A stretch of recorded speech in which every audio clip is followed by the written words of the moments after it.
pagi, salam sejahtera untuk kita semua. Jadi Bapak Ibu, ini lanjut dari hasil rapat kita kemarin. Nah, di sini saya tetap masih berkoordinasi dengan tim kecil kita, yaitu para wakil, kepala sekolah, kemudian koordinator komite pembelajaran.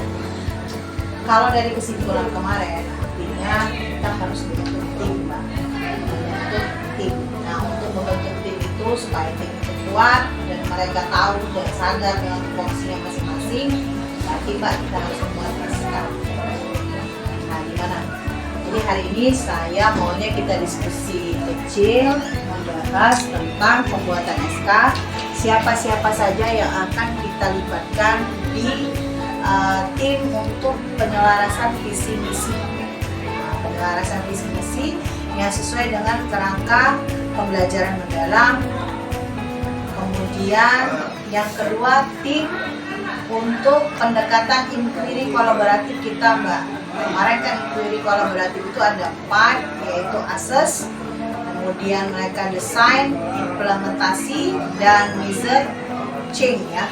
Nah, saya harapkan 4 tahapan ini masing-masing Mbak memiliki koordinator dan memiliki anggota. Untuk praktek ke lapangannya saya nggak bisa sendirian, karena saya nggak tahu yang mana guru kita yang sudah melakukan, yang mana yang guru kita bisa diajak untuk berkolaborasi, yang mana guru kita sudah berkolaborasi. Nah, hari ini saya minta kepada Bapak, Ibu untuk memberikan saran, kita berdiskusi siapa aja yang akan kita libatkan di sini. Misi ini itu kan ada 3 ya poinnya. Visi, berarti misi, tujuan kan. Berarti kan kita merangkum dulu visi, Mbak. Nah, siapa gitu koordinatornya akan kita libatkan. Karena untuk visi ini dalam merumuskannya itu kemarin pakai lihat kekuatan gitu kan, SWOT ya. Nah, lihat SWOT kita, strength kita, opportunity kita, aplikasinya, resultnya di mana gitu. Nah, itu dulu mereka harus merumuskan. Jadi Mbak, untuk merumuskan itu berarti mereka harus hasil dari refleksi menurut saya.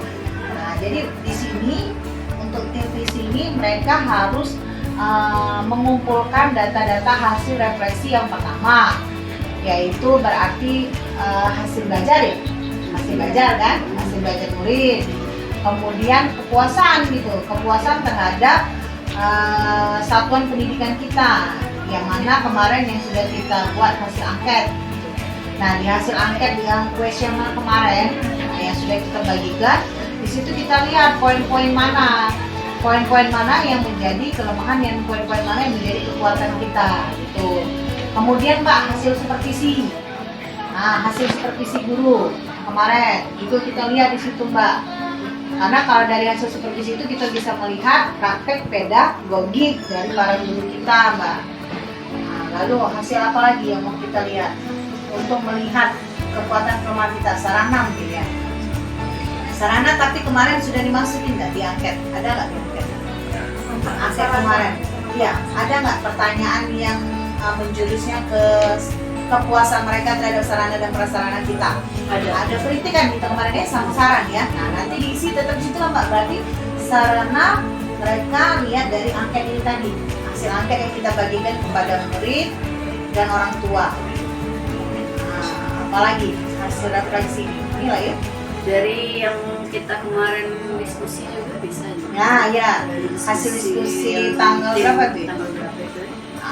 Hasil diskusi hari Jumat ya. Hari Jumat ya. Ya, hasil diskusi hari Jumat. Itu kan udah mencakup semua kan, kemarin sudah dipapari semua dari habis, dari ya, benar, kekuatan-kekuatan kita ya. Kemudian apalagi ini ya, kerangka PM ya, yang harus kita tinjau juga apa yang mau kita dimensi profil sama dimensi profil lulusan. Jadi di sini gini Bu, untuk visi misi Bu ya. Jadi ada 4 kriteria. Terbatas kalau belum ada strategi, tujuan maupun dukungan implementasi yang mengarah pada PM. Kemudian pengambilan keputusan dan penggunaan sumber daya masih mengikuti kebiasaan lama. Nah, artinya kita harus keluar dari zona nyaman ini kan Bu, karena ini merupakan kategori yang paling bawah. Nah kalau bisa kita mulai berprogres atau mapan dan terimplementasi. Kalau menurut saya sih ketiga aja ya kita ya, karena kita baru kan. Nah jadi kalau yang ketiga berarti terdapat strategi Bu nanti di visi, misi dan tujuan.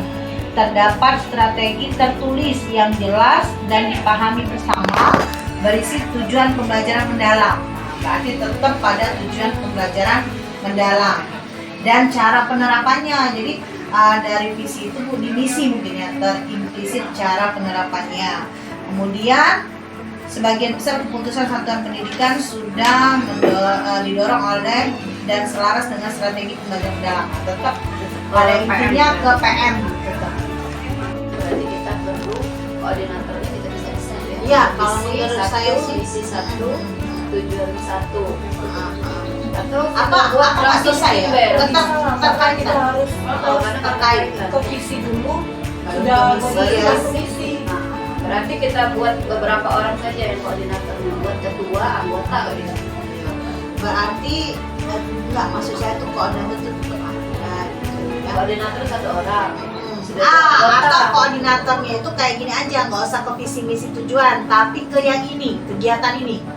Koordinator yang mengumpulkan gitu misalnya. Tentu itu tupoksinya. Ya. Tupoksi dari tim itu aku baik, tapi ada kerjaannya. Jadi kalau sudah tahu tupoksinya dari tim itu, baru bisa ngarah ke yang apa-apa. Ke mana gitu.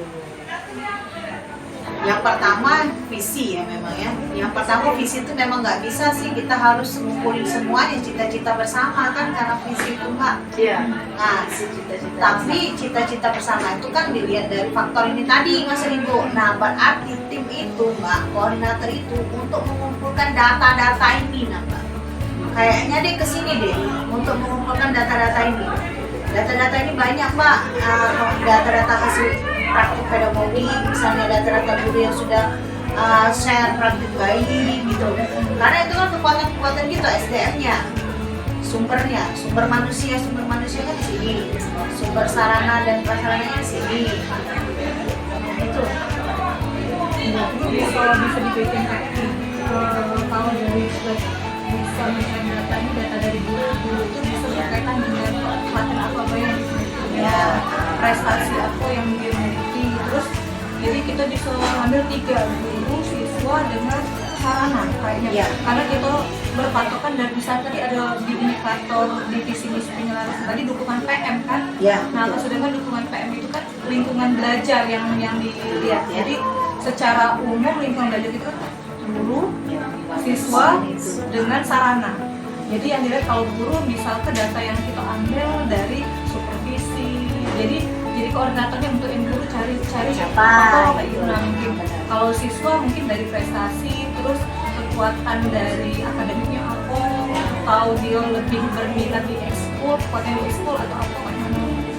Terus kalau sarana yang mana bisa digunakan ke atau yang dapat digunakan ke, atau bisa dilihat dari perspektif yang lain. Iya, betul. Berarti untuk koordinatornya Mbak kita buat 3. Bisa 3. Koordinatornya dari Koordinator apa itu Bu? siswa, sarana dan prasarana. Cari aspek data tadi. refleksi Iya, kita iya. penilaiannya. Data Kalau hasil tidak kayak refleksi. gini Bu, maksudnya kayak ini. Koordinator untuk tim ini 1 orang. Nah anggotanya bisa beberapa orang Nggak dan di kerja. anggotanya langsung dibagi-bagi. Maksudnya kalau dibagi-bagi itu koordinator apa? Koordinator pasti kan ada koordinator 1, koordinator 2. Nah, Berarti- sebutan koordinatornya itu namanya. Apa kalau di kokurikuler kan ada koordinator yang pertama kokurikulernya, yang kedua di lapangannya gitu Mas Raffi. Kalau Kalau kurikuler kurikuler itu gimana, koordinator Kak? kelas 7, kelas 8, kelas 9 ya. Jadi ada koordinator 1 yang membawa semua. Nah Baru di bawahnya kelas 7, koordinator yang kelas 8, koordinator 9. berarti ya Baru ada udah, anggota-anggotanya. berarti ini koordinator apa ini yang paling di atasnya umum? Koordinator apa ini ya?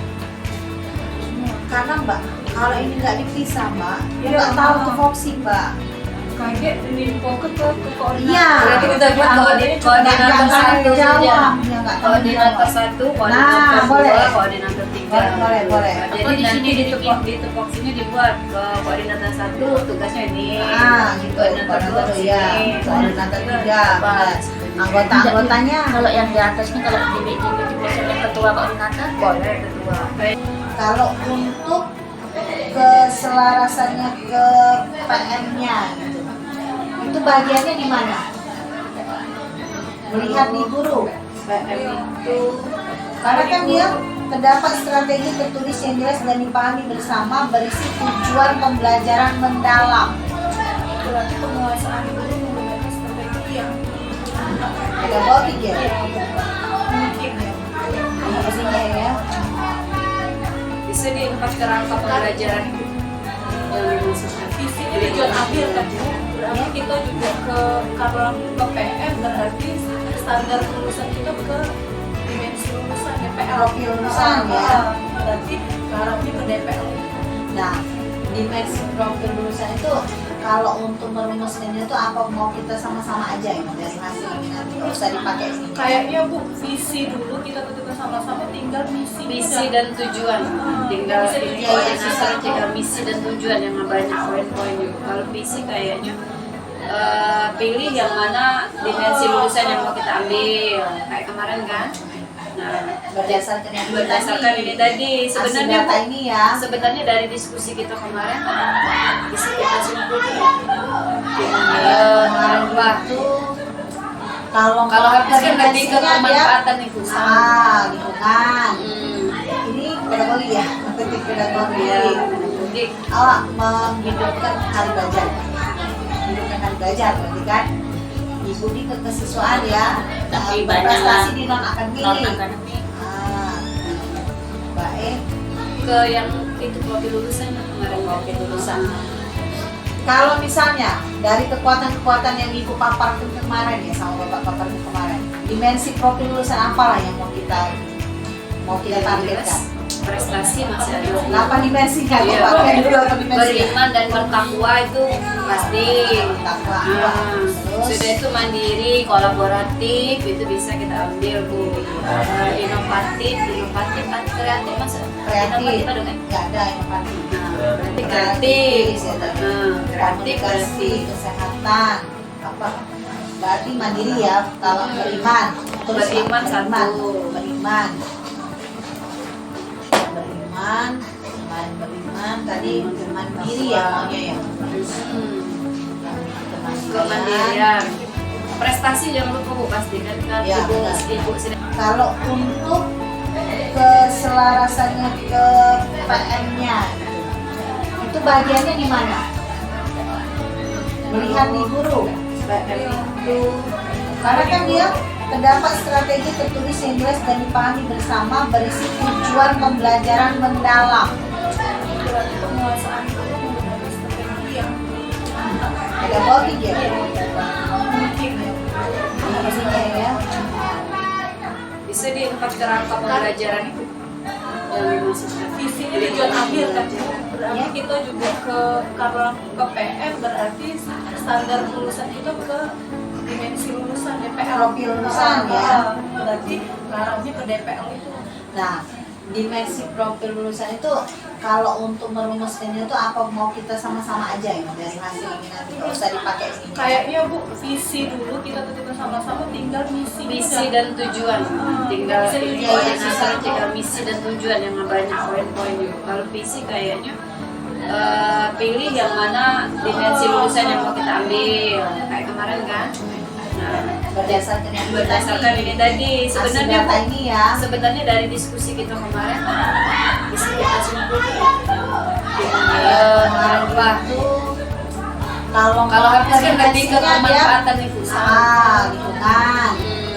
Ini pedagogi ya, kritik pedagogi. Ya, jadi Awak menghidupkan hari belajar, menghidupkan hari belajar berarti kan diikuti kesesuaian ya. Tapi berprestasi banyak di non akademik. non-akademik. Baik. ke yang itu profil lulusan kemarin profil lulusan. Kalau misalnya dari kekuatan-kekuatan yang ibu paparkan kemarin ya sama bapak paparkan kemarin, dimensi profil lulusan apalah yang mau kita targetkan? Prestasi masih ada. 8 dimensinya, Iya, pakai dulu 8 dimensi. beriman dan bertakwa itu pasti. Takwa. Nah, sudah itu mandiri, kolaboratif, itu bisa kita ambil Bu. Boleh lah ini pembudidayaan Ikan. ikan lele, pengasapan ya. Nah, saya tuh mau kayak gini. Lintas minatnya ke IPA itu bisa. Nah. IPA. Bulat Matematika untuk perhitungan sempat. perhitungan ini yang dari bibit. Oh iya, pertumbuhan. Ah, Pertumbuhannya ya. Jadi masuk lintas apa? IPS. Ikan, matematika, masalah. IPS mas. Nah, sebenarnya Bapak Ibu, dari kemarin tuh diajar kayak gini. Sama kayak kita buat KSP kayak gini lah. Dia nggak mau dia muluk-muluk. Oke, memang kita berprestasi di non akademik. Tapi kan prestasi kita kan belum yang terlalu menonjol. Nah, apa sih yang bisa kita tonjolin dari sekolah kita? Nah, kemarin kalau dari fasilitator, mereka tuh maunya kayak gini lah. Nah, misalnya kan, kayak kalian ya dari daerah ya dulu ya, apa sih produknya yang mau ditonjolin gitu? KSP mereka beda, Bu. Makanya kemarin itu mereka bilang lebih fokus di daerah, karena mereka benar-benar memanfaatkan lingkungannya gitu. Jadi kita buat tuh jangan muluk-muluk kata dia tuh. Mau ini tinggi-tinggi cita-citanya, ternyata kekuatannya tuh nggak ada gitu. Nah, apa yang ada di kekuatan kalian itulah diproduksikan dan itulah yang akan membuat sekolah itu menjadi terkenal katanya. Nggak mesti dari tingkat itunya aja, karena di sini kan udah keluar nih. Kita menuju ke sini dulu gitu. Mengajarkan dulu kata mereka tuh. Ilmu itu diaplikasikan dalam kehidupan sehari-hari kontekstual, maka ini akan muncul sendiri katanya. Apalagi ke skill ya. Nah, itu. Nah, kira-kira bayangannya sudah ada nih kalau kayak gini. Kalau kita ekstrakurikuler, nanti RPP kita ke ekstrakurikuler. Kalau Bisa. kalau intra Bu, dia lebih pembelajaran. Kalau kita yang pembibitan Boleh ini dia kurikuler dulu. Ya. Nanti selanjutnya kalau ini bisa kita pertahankan tahun depannya bisa kita masukkan ke intrakurikuler maksud saya gitu. Kita coba. Kita step by step lah ya. Coba. Jadi Mas Ibu tuh ini loh, ini dulu yang kita yang sekuatan kita. SDM-nya ada, ini bisa semua kan? Kalau untuk pembudayaan lele ada Bu, kan sudah ada kan. Tapi kalau yang untuk pengasapan belum. Aku juga tahu siapa. Kalau pembudayaan lele sudah. Tapi Mbak, ini buat tim juga Mbak. Karena saya ini Mbak yang mau saya ini. Iya, makanya ini masih Maksudnya untuk populer populer Bu. Jadi biar misalnya kakek di kelas 7 Ya. kita ambil dari Training kelas dulu. 7 Nanti kita aplikasikan dulu ke populer ya. Kelas 9 main bocahnya Bu. Iya. Anak kelas 9 di situ kan. Tapi ini visi kita ya. Iya, Visi kita ya. Rumuskan visinya dulu. Sekarang kalau visinya kayak gini, terwujudnya apa Barbie? Terwujud dari Kalau aku sih Ini punya punya usul pakai akronis biar mudah. Beriman tadi Mbak ya tetap ya.